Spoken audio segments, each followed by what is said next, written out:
serei breve na mensagem. Números 11, 23.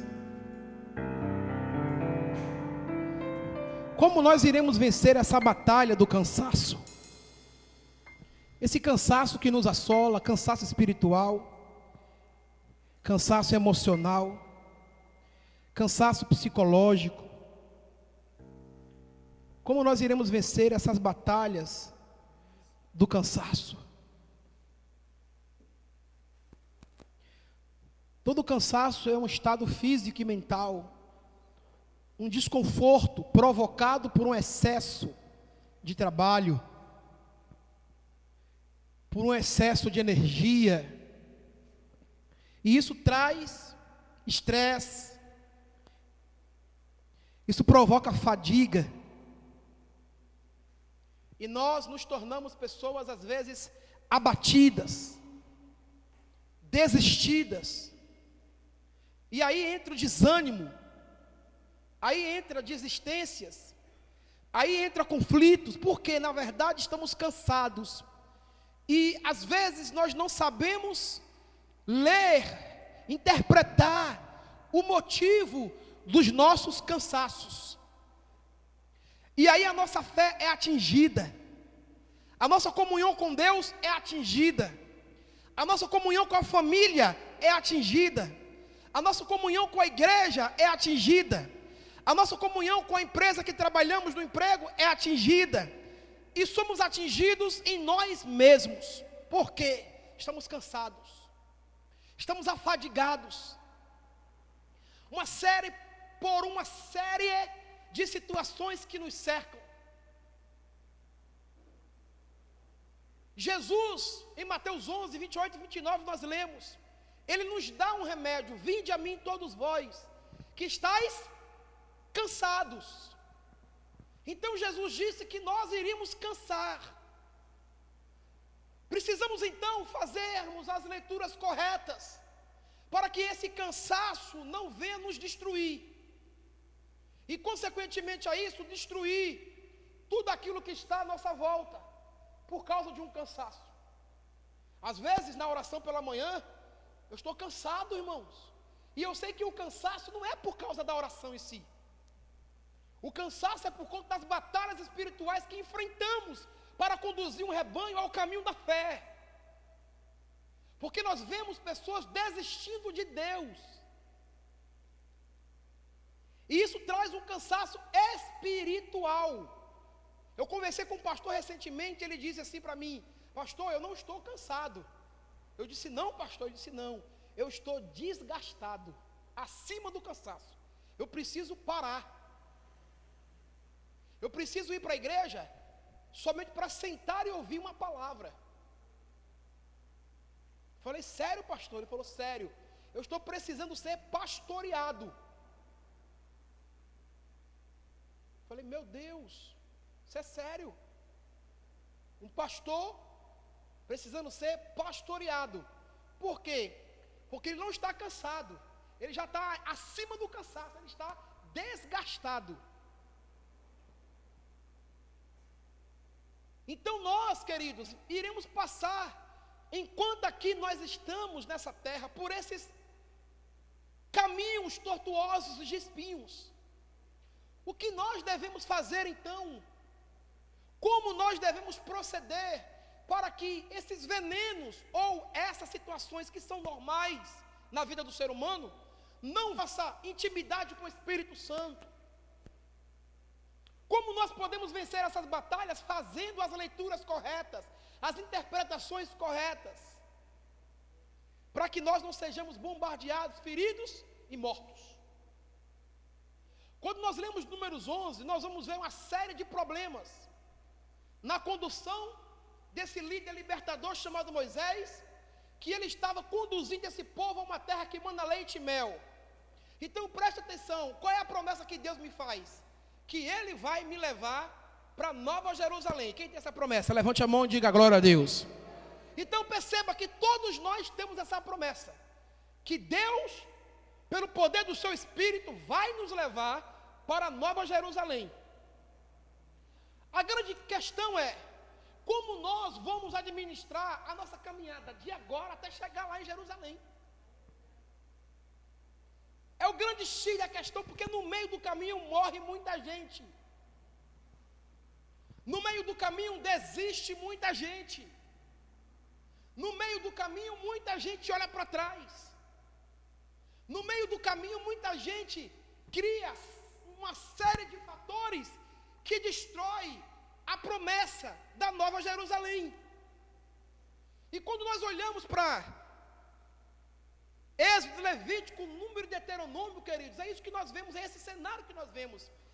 E a Bíblia está repleta de exortações para mim e para você, para que eu e você não venhamos justamente a cair nesses erros, de perdermos a Jerusalém. Números 11, 23 diz assim: pelo que replicou o Senhor a Moisés: porventura, tem-se encurtado a mão do Senhor? Agora mesmo verá se a minha palavra se há de cumprir ou não. Olha só o que Deus diz para Moisés. Aqui, na verdade, Moisés estava clamando a Deus, porque Moisés estava cansado. Cansado por causa da murmuração do povo. Moisés cansou. E Moisés, nós vamos ver no texto, ele dá um discurso interessante, que serve para a minha vida e para a sua vida. O que nós temos que fazer quando nós enfrentarmos essas batalhas, em meio a essas guerras, quais são os caminhos que eu e você devemos tomar, que tipo de comportamento nós devemos ter para não perdermos a guerra. Porque nós estamos, queridos, enfrentando um tempo difícil e crítico. Nós sabemos disso, o tempo é difícil e crítico. O tempo, além de ser difícil e crítico, é um tempo extremamente problemático para todos nós. E como servos do Deus Altíssimo, nós precisamos interpretar esse texto, interpretar o tempo, as eras e as estações, para que nós não sejamos pegos de surpresa. Então Moisés, ele recorre a Deus para não ser derrotado. Moisés então recorre àquele que poderia salvá-lo. Porque embora, meus amados irmãos, seja um tempo difícil, é verdade, embora nós tenhamos um cenário extremamente complicado, não é errado pensarmos que também é um cenário perfeito para Deus manifestar milagres. O cenário é caótico, é verdade, porém, contudo, todavia, é um cenário perfeito para Deus manifestar milagres. Quem aqui nessa pandemia recebeu milagre, levanta a mão. Olha só, que coisa linda, dá um aplauso ao Senhor por isso, irmãos. Que coisa linda. Porque qual é a matéria-prima do milagre? A matéria-prima do milagre é o caos, irmãos. A matéria-prima do milagre é o deserto, é a prova, é a matéria-prima do milagre. Então, quando você pedir um milagre a Deus, preste bem atenção no princípio, porque Deus é princípio, Deus trabalha por princípio. Quando você pedir um milagre a Deus em uma determinada área, se prepare que Ele vai disfuncionar aquela área para o milagre estabelecer. Ele vai bagunçar o sistema. Para quê? Para você ver o milagre. Senão a gente não sai do lugar de onde nós estamos. Então, embora seja um cenário crítico, um tempo difícil, um tempo mau, é também um cenário perfeito para a manifestação dos milagres de Deus. A fé do povo, sabemos que a fé do povo está sendo bombardeada. E quando a fé do povo é bombardeada, quando a fé do povo é atingida, algumas reações se manifestam. Quais são as reações que se manifestam quando a nossa fé é bombardeada e atingida? Primeiro, medo. A gente fica com medo. Ficamos com medo de muitas coisas, irmãos. A pandemia, ela trouxe medo para muita gente, mas além do medo, muita gente caiu em depressão. Pode buscar no Google que você vai ver. Além do medo e a depressão, Deus usou esse tempo para unir famílias.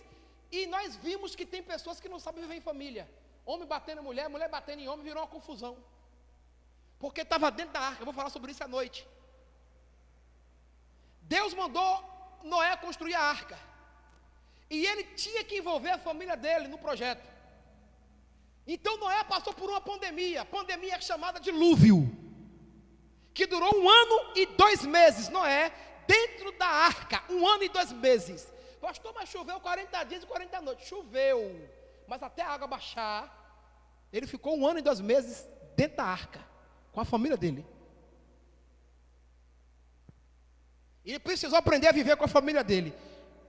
Aí veio o lockdown, ou veio, fica em casa. Muitos se mataram. O que teve de denúncia de Maria da Penha, de homem que bateu em mulher, que não está no gibi, meu irmão. Então a pandemia, na verdade, revelou caráter familiares.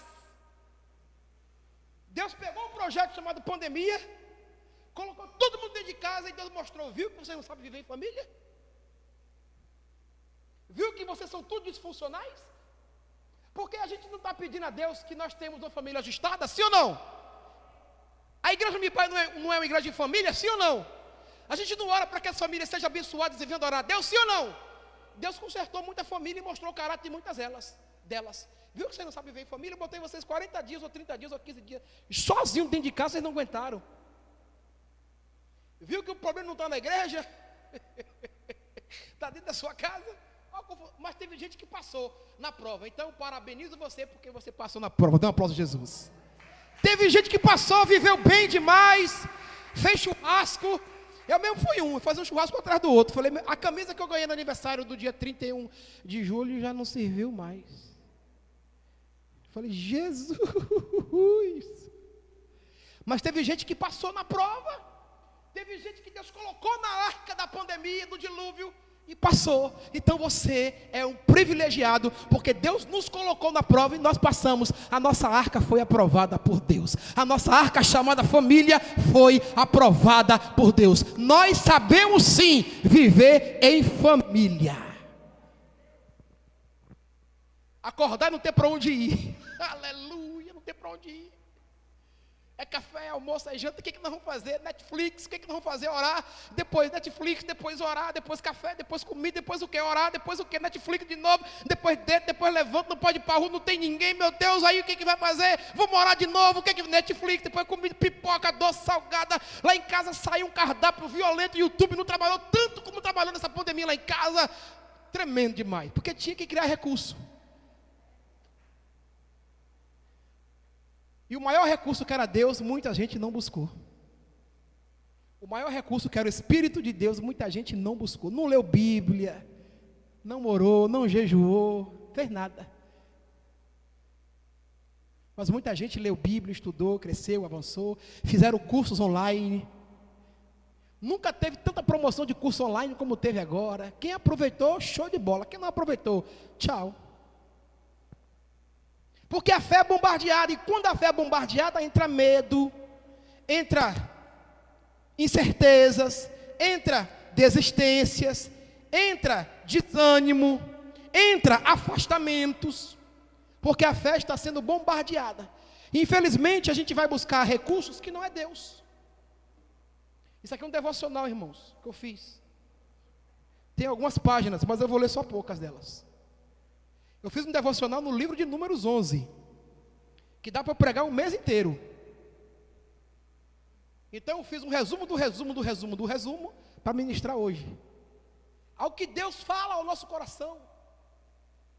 Porque a nossa fé é bombardeada. E aí, ao invés de nós buscarmos recurso em Deus, como Moisés buscou, Moisés correu para Deus. Falou, Senhor, não estou aguentando mais. O que nós vamos fazer com esse povo? O que eu faço com a minha liderança? Nós precisamos então ler esse cenário. Precisamos buscar de Deus essa estratégia para vencermos essas batalhas que não serão as últimas. Mas quem for aprovado nessa sairá muito mais forte para as próximas. Com muito mais estratégia, com muito mais sabedoria de lidar com essas circunstâncias contrárias que a vida nos apresenta. E quais são os comportamentos que nós, ovelhas, discípulos, líderes, pastores, devemos tomar? Qual é o socorro? Depois você lê em casa Números 11 inteiro, que você vai ver que tremendo tem aqui, irmão. Coisa tremenda que tem nesse texto aqui. Estude em casa com a sua família.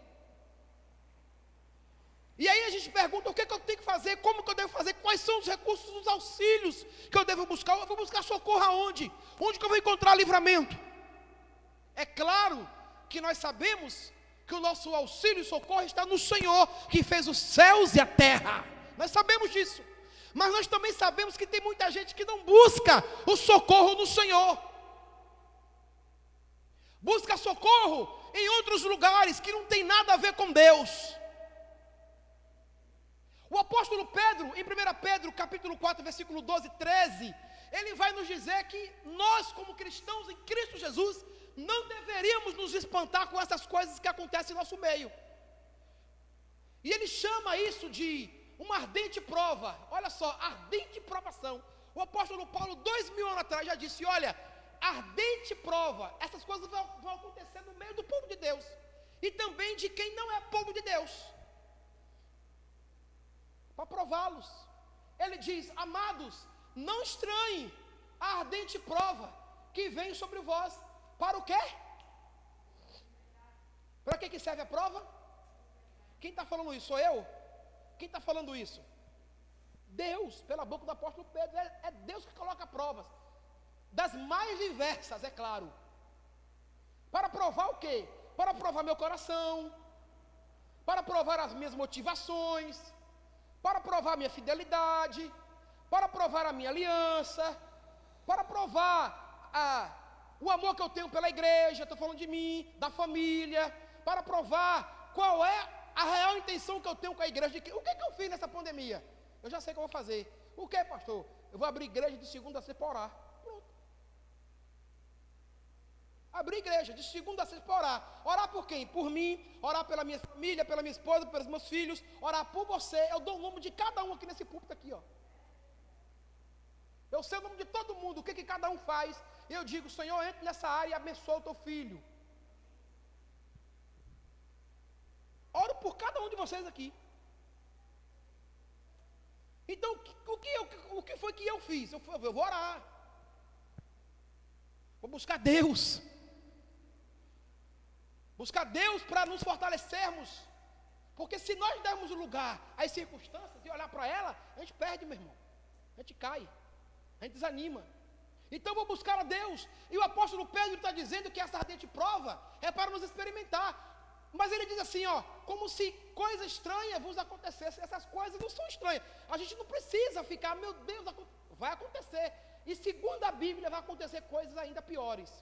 O que é que nós queremos? Que essas coisas não aconteçam na nossa gerar? É claro que eu não quero que essas coisas. Eu nunca imaginei passar por isso. Quem imaginou que ia passar por isso um dia? Eu oro porque eu sei que vai acontecer. A Bíblia me diz que vai acontecer. Mateus 24 me diz que vai acontecer. Não tem jeito de escapar. Mas o que é que eu peço para Deus? Deus, deixa eu morrer primeiro com 100 anos, depois eu mando as pragas. Quem vai ficar aqui? Não sei. Porque a gente quer que não aconteça no nosso meio, porque a gente sofre, a gente perde entes queridos, pessoas amadas. Sim ou não? Mas vai acontecer. Então o apóstolo Pedro está dizendo, não estranhe essas coisas, versículo 13. Mas alegre-vos, regozijai-vos, por serdes, olha só irmãos, participantes das aflições de Cristo. Meu Deus, que coisa! O que o apóstolo Pedro está dizendo? Vocês são discípulos de Jesus, sim ou não? Vocês são discípulos de Cristo, sim ou não? Vão sofrer. Quem aqui casaria com uma mulher ou com um homem? Quem casaria em sã consciência, sabendo que vai sofrer? Tu casaria, Glaucia? Tu casaria, Diana? Tu casaria, Daiane? Tu casaria, Paulo? Pergunta sua mulher, vê se você vai sofrer. Você vaza agora. Tu casaria, Johnny? Tu casaria, Glenda? François, tu casaria? Nem eu. Nem eu, sabendo que eu vou sofrer, eu não casaria não. Mas olha o que o apóstolo Pedro está dizendo. Uma vez que você casou com Cristo, primeiro, se alegre. Se alegrar com o quê? Por você ser participante do sofrimento dele. Isso é uma declaração que só discípulo aguenta. Isso é uma declaração que só quem nasceu de novo aguenta ouvir um negócio desse. Isso é uma declaração que somente aqueles que creem em Jesus e têm aliança com o reino dele e desejam ver o reino crescer e pessoas sendo salvas, aguentam ouvir um negócio desse. Porque quem quer viver evangelho de modinha, não aguenta ouvir isso não, irmãos. Porque uma vez que eu sofro com Cristo, ele diz que para que também na revelação da sua glória vos regozijeis e exalteis. O que ele está dizendo? Você sofre aqui, mas eu tenho um lugar reservado para você que é glória, é pura glória de eternidade a eternidade, geração a geração. Existe uma recompensa, mas nós como seres humanos, enquanto aqui estamos, nos afligimos e temos esse sentimento. Meus amados irmãos, por favor, aplique isso na sua vida. E aplique isso na sua fé. Eu ensinei para os jovens que ficaram comigo aqui 3 sábados. Quem veio aqui os 3 sábados? De 0 a 10. Ensinei a eles, por favor, não misturem jovens, não misturem fé com sentimento. Ainda que nós tenhamos sentimentos, por favor, quando vocês passarem por lutas em relacionamentos sentimentais, separe a fé do sentimento. Porque Deus não trabalha com ninguém por vias sentimentais, meus irmãos. Aprendam isso, por favor. É um clamor que eu faço a Deus para vós outros. Aprendam a discernir o que a tua alma está gritando e o que é a fé. Você acha que Jesus indo para o Getsemane, a alma dele não gritou? Não, irmãos. Tanto gritou que ele disse: Senhor, se for possível, afasta de mim esse sacrifício, porque é muito pesado. Mas contudo seja feita a tua. Ele soube ler a alma dele. Eu não posso deixar que as minhas emoções confundam ou entrem em colisão com a minha fé. E olha que eu já ensino isso aqui há 8 anos. Sim ou não? E ainda tem gente que se perde. Ou você acha que a minha alma também não entra em crise também? Você acha que eu sou anjo já? O anjo negro. Sou não, irmão, sou igual a você. Eu também estou em crise. A minha alma tem hora que está bombardeada. Eu fico, meu Deus, me ajuda. O que é que eu faço? Jejum e oração. Eu não posso dar vazão a essa voz. Porque se eu der, eu vou perder, eu vou cair. Eu vou titubear, eu vou olhar para trás. Eu não posso dar vazão a essa voz. E vou para a cruz do Calvário. Lá eu encontro sossego, refrigério, consolo. Lá eu tenho os remédios para que eu não perca o meu futuro. Se eu estou semeando com lágrimas para um futuro de paz e de prosperidade, como é que eu posso dar vazão aos sentimentalismos? Eu vou perder a minha recompensa. E pior, eu não perco só o presente, eu perco tudo que eu construí, que é pior. O nome que nós temos hoje no Espírito Santo é um nome forte, irmão. Teve um pastor amigo meu que falou comigo assim: a igreja Mibai está crescendo em Jacaraípe. Eu falei: tá, pastor? Ele falou: tá. Eu falei: mas a igreja não tem nem 200 membros ainda? Eu olhei para o número, né? Olhei para o número. Eu falei: mas a igreja não tem nem 200 membros, 300 membros ainda? Ele disse: não, irmãos. Não, pastor Júnior. Nós fizemos uma reunião de alguns pastores. Reunião de estudo. E saiu o seu nome e o nome da igreja no meio da reunião. Foi meu nome, o nome da igreja? Ele falou: é. Uma igreja que tem palavra e tem caráter. Dê um aplauso a Jesus.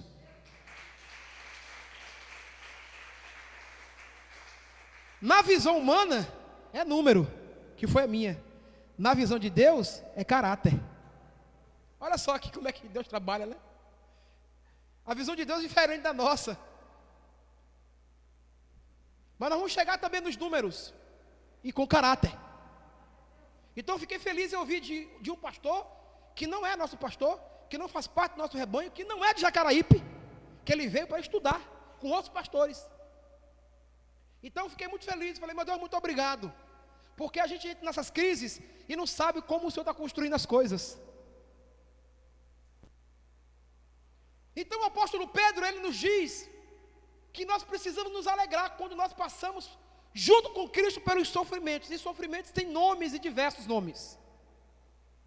Moisés então, ele vai para a batalha. Moisés então, ele vai buscar esse socorro. Porque o povo que outrora tinha saído do Egito, da fornalha de sofrimento, Deuteronômio 4:20, o ambiente daquele povo era terrível. Olha só, Deuteronômio 4:20. Olha onde o povo estava, irmãos. Lê aqui para você ver. Deuteronômio 4:20. Olha o ambiente que Deus tirou o povo. Lê comigo, 1, 2, 3.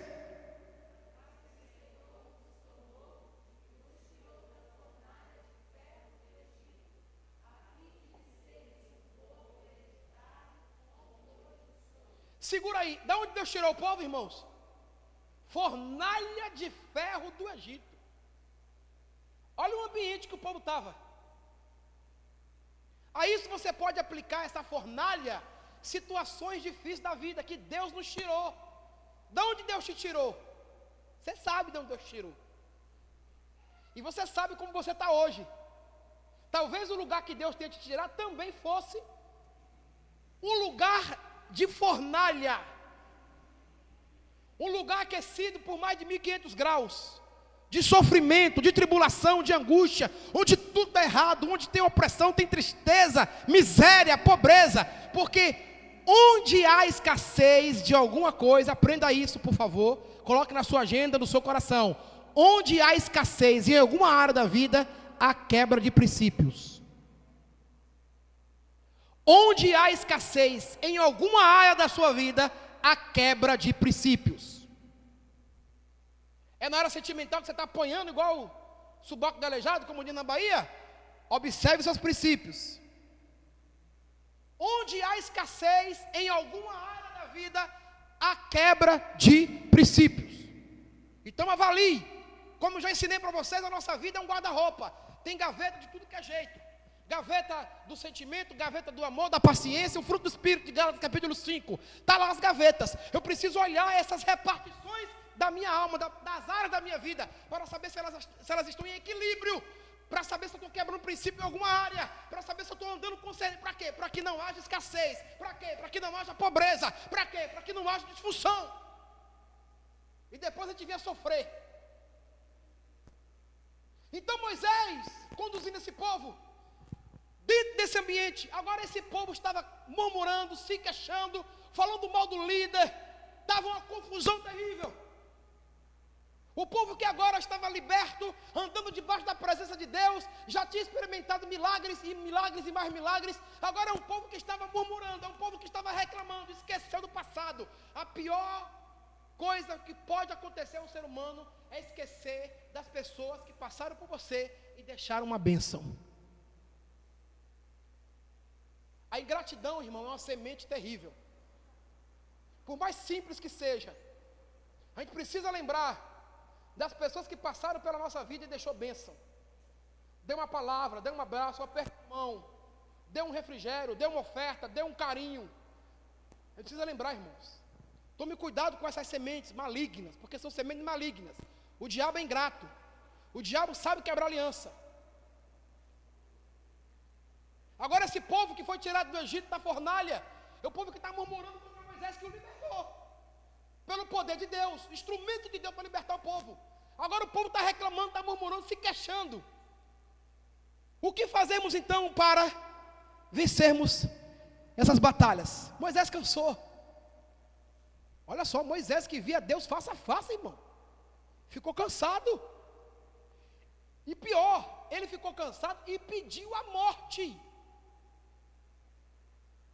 Olha o homem chamado Moisés. E o que Moisés nos ensina em Números 11, para que a gente não caia nesses erros e perca a batalha? Qual é o caminho que Moisés tomou, que podemos aplicar na minha vida e na sua, como discípulo de Jesus, para não perdermos a fé, perdermos a batalha, perdermos a família, distorcermos princípios? O que nós devemos fazer? Bom, Moisés vai nos ensinar algumas coisas. Coloca lá, meu Arthurzão. Eu só pego Arthur de última hora. Arthur deve ficar nervoso comigo. Ele só não me xinga porque ele é convertido e me ama. Senão ele me... Ele chegou naquela porta e falei: Arthur, tem um trabalho para você fazer.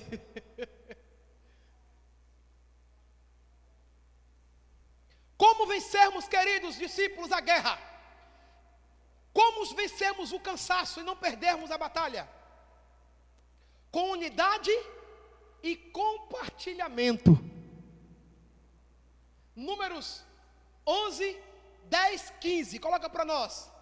Então Moisés ouviu chorar o povo, todas as suas famílias, cada qual à porta da sua tenda. E a ira do Senhor grandemente se acendeu. E aquilo pareceu mal aos olhos de Moisés, porque Moisés sabia qual era o comportamento de Deus quando o povo ficava murmurando. Moisés sabia. E Moisés falou: rapaz, esse povo vai apanhar, porque Deus odeia murmuração. Esse povo. Então Moisés falou: olha, deixa eu entrar na cena, interceder por esse povo, porque esse povo vai apanhar.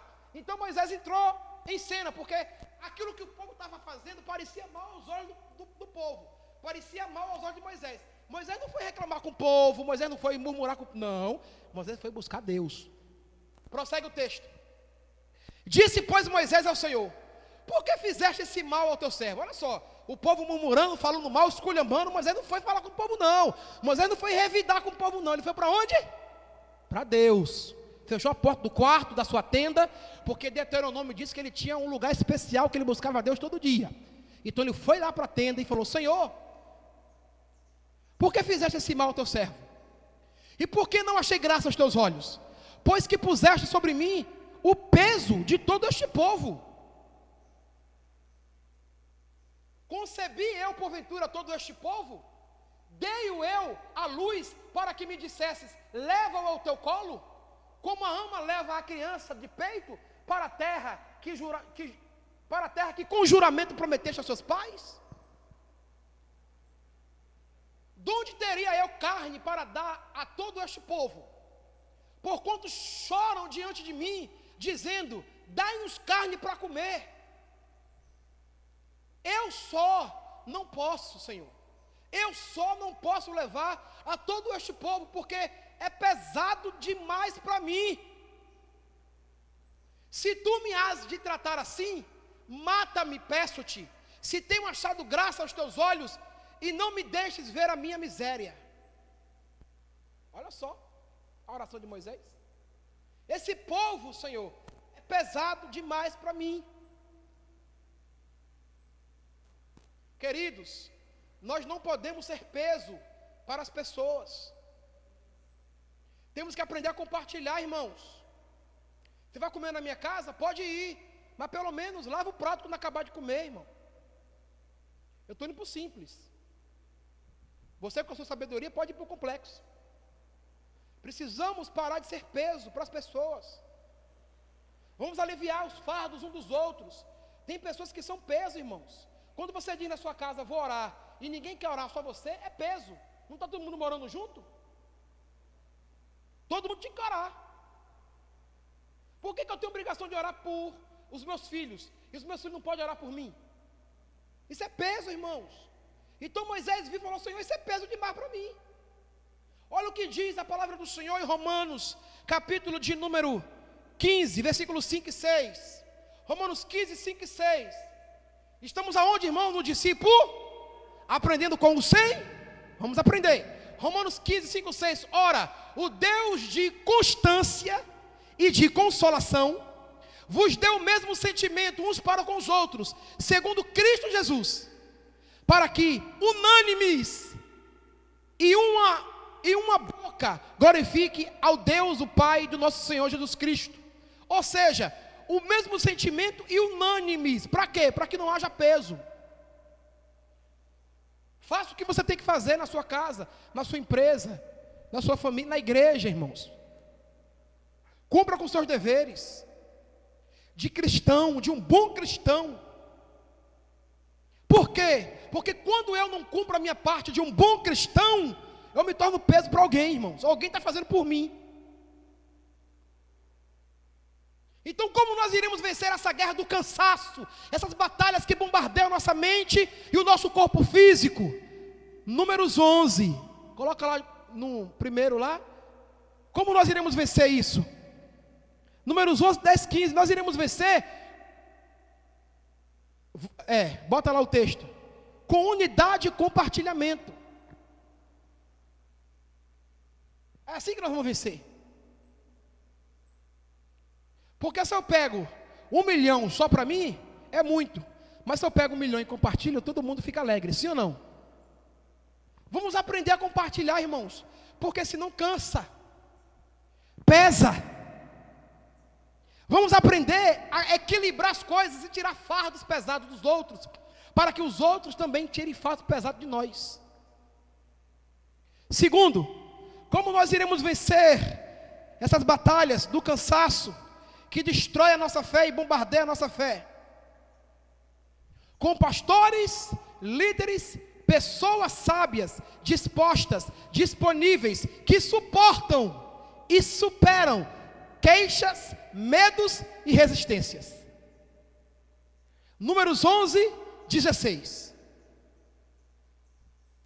Disse então o Senhor a Moisés: ajunta-me 70 homens dos anciãos de Israel, que sabes serem anciãos do povo, e seus oficiais, e os trará perante a tenda da revelação, para que esteja ali contigo. Então Deus ouviu o clamor de Moisés, e compartilhou o peso de Moisés para 70.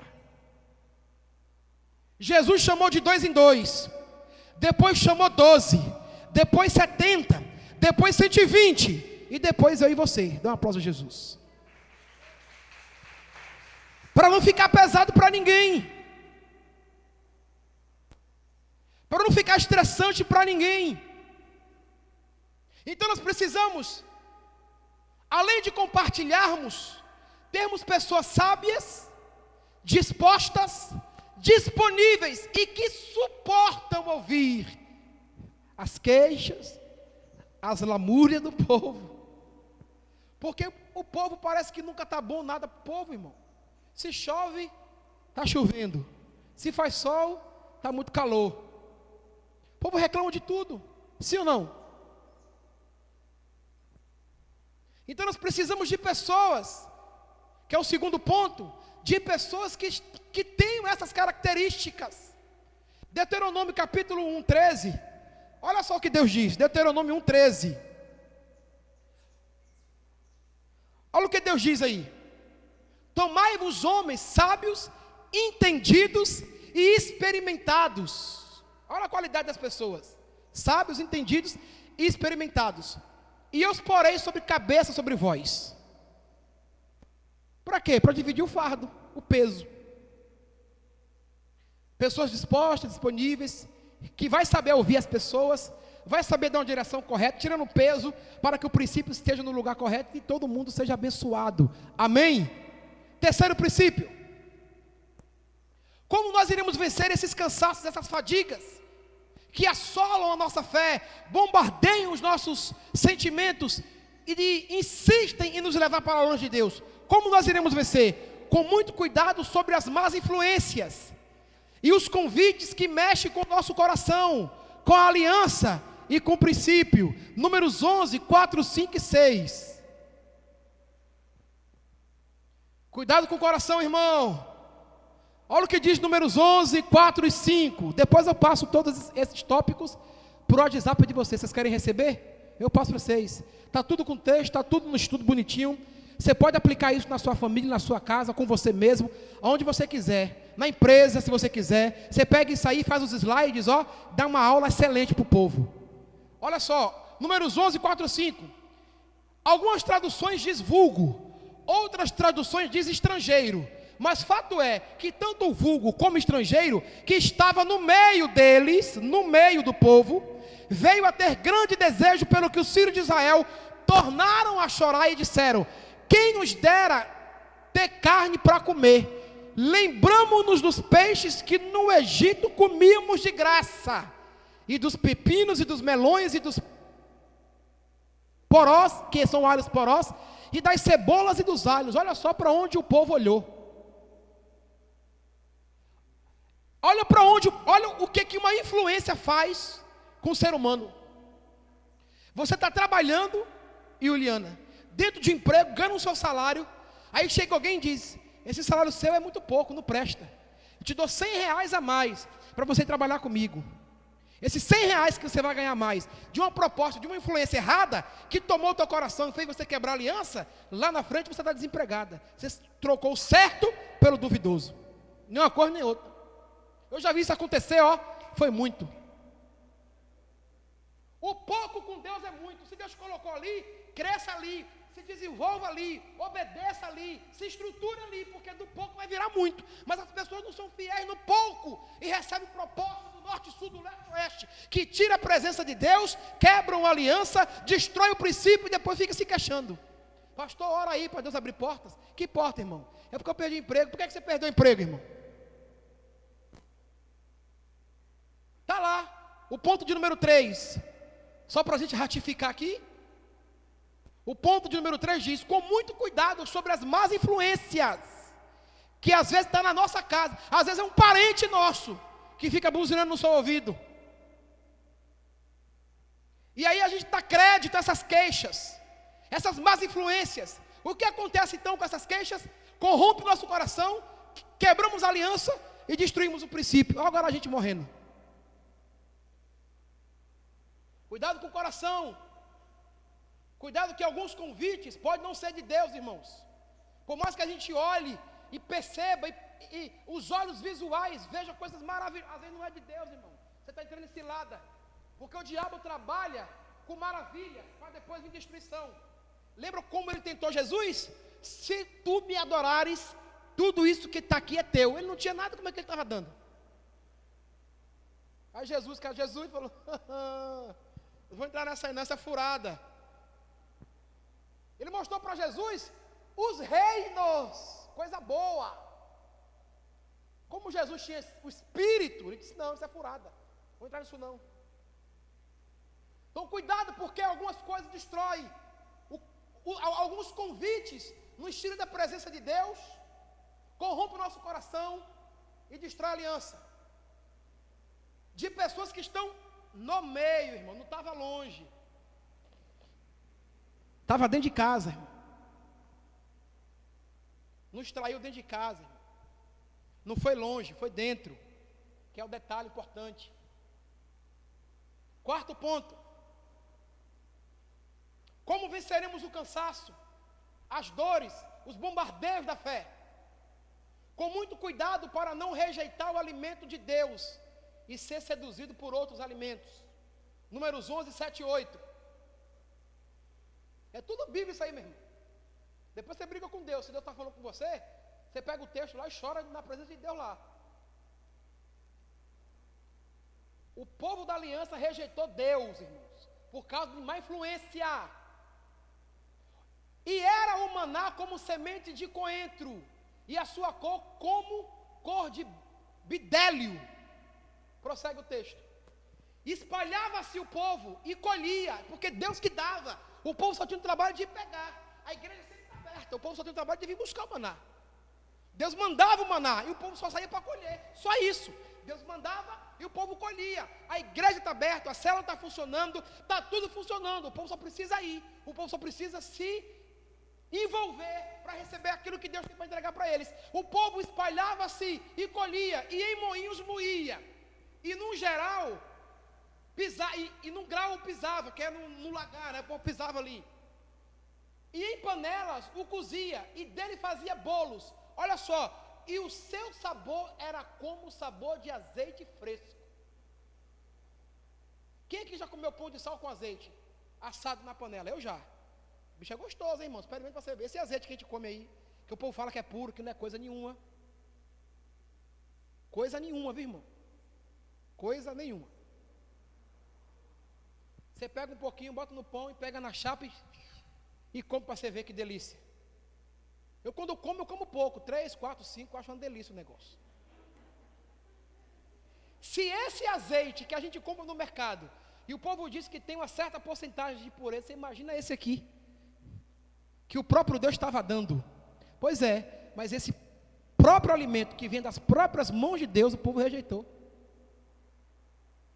Então qual é o princípio que a gente tem que tomar cuidado? Coloca lá o quarto princípio, o cuidado que nós temos que tomar para não rejeitar o que é de Deus, é tomar cuidado com as seduções da vida. Seduções. As seduções nos levam para lugares de morte. Cuidado, irmão, para não sermos seduzidos A sedução, ela vem suave.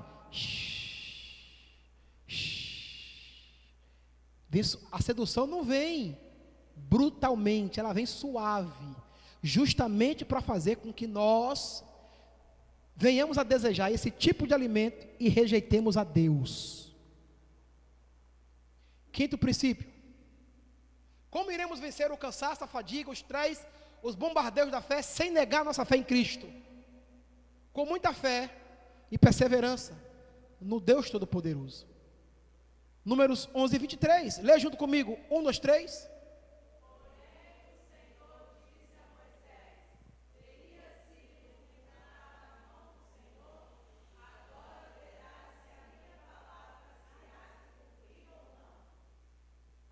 Fica firme em Deus, irmãos. Cuidado com todos esses venenos, porque o último veneno é pior do que todos os outros. O último veneno, que é o ponto 6 e último, é o veneno da morte.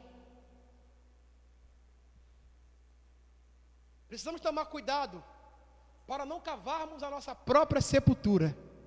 Que é isso, pastor? Sim, é só você ler Números 11, 34. Aqueles homens que quebraram a aliança foram seduzidos e eles cavaram a sua própria sepultura. Por isso, o nome daquele lugar se chamou Quibrote Atavaá. Portanto, ali enterraram o povo que teve desejos, que foram seduzidos. Este nome, Quibrote Atavaá, a tradução literal do hebraico é sepultura dos cobiçosos, um povo que desejou um outro alimento que não foi do Senhor. Então tem muita gente que você vê hoje, irmãos, que estão cavando a própria sepultura, por não cumprir esses princípios divinos. Vamos ler só os princípios para a gente encerrar? Fica de pé, coloca um em sequência do outro, Arthurzão, 1, 2, 3, até chegar no 6. Vamos ler só os princípios. Eu vou fazer a pergunta e nós iremos responder, ok? Como nós iremos vencer o cansaço, a fadiga e as batalhas contra a nossa fé? 1, 2,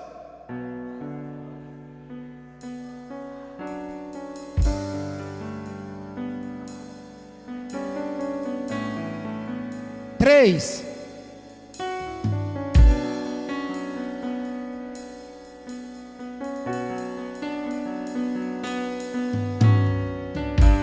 4,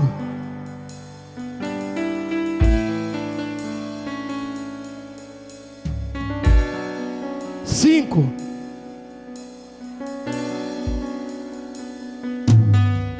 6, 7.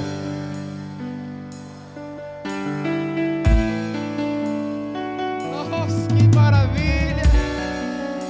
Que Jesus te guarde essa manhã. Que essa palavra possa criar raiz no seu coração. E o Senhor venha com seu bálsamo, nos dando refrigério. Vamos adorar Jesus.